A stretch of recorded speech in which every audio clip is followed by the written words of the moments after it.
Let me tell you a story about this same room. How the two boys and their Sanskrit teacher,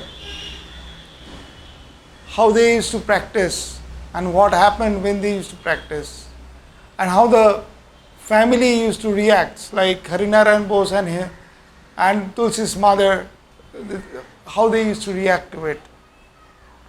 So when the master gave the Kriya to Tulsi and they started and they were so serious about it, and they practiced almost like full day, every night, every morning they used to practice and practice. They used to do their Kriyas, they used to do their pranayams, they used to do their meditations. Harinarayan Bose used to get little bit scared because Tulsi was his only son. And he was so scared that one day he called Mukunda. Mukunda, do you think Tulsi will go and vanish in Himalaya? Because he is my only son. How you can give me that assurance that he will not go? Then Mukunda started laughing, and also Tulsi. They all joined and laughed together. And Harinarayan Bose was really determined to get the answer from Mukunda. So you tell me the fate of Tulsi.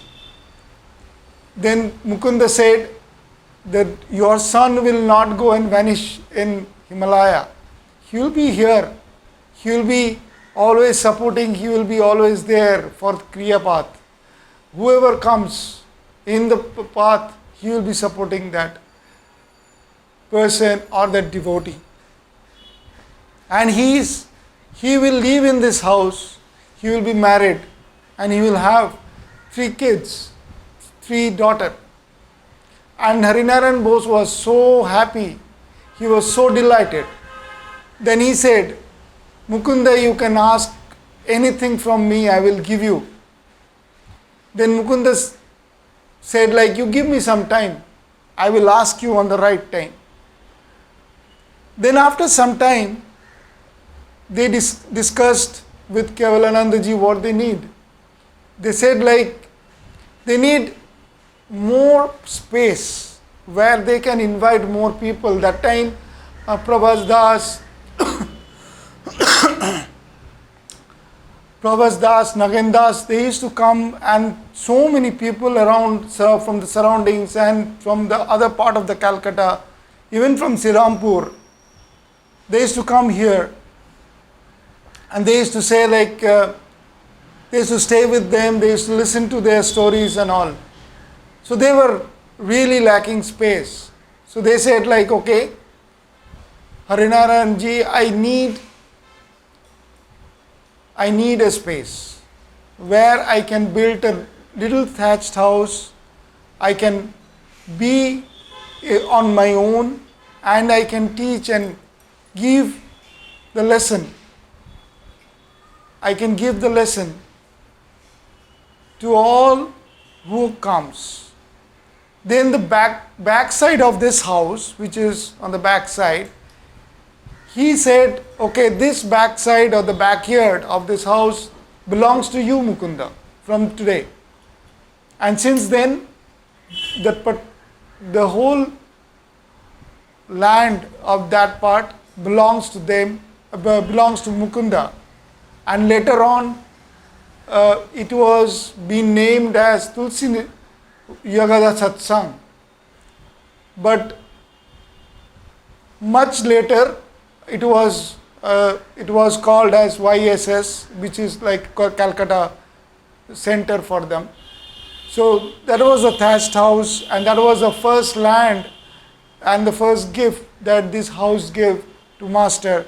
And Master had a land where he can do his teaching and whatever he wants to do.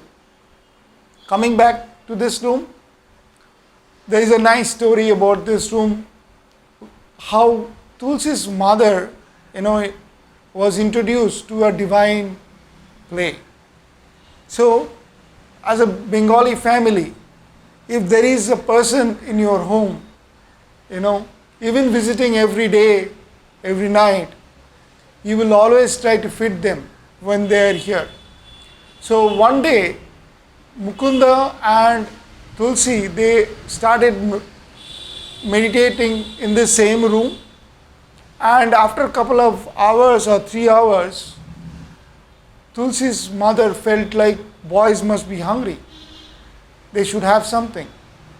So she brought some food, probably sweets, who knows, and entered this room, and she could not see them.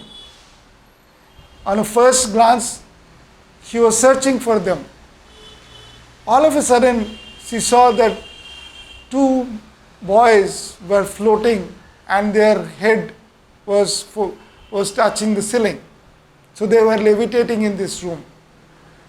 And slowly she moved out of this room, closed the door again, and never came into this room until the boys came out.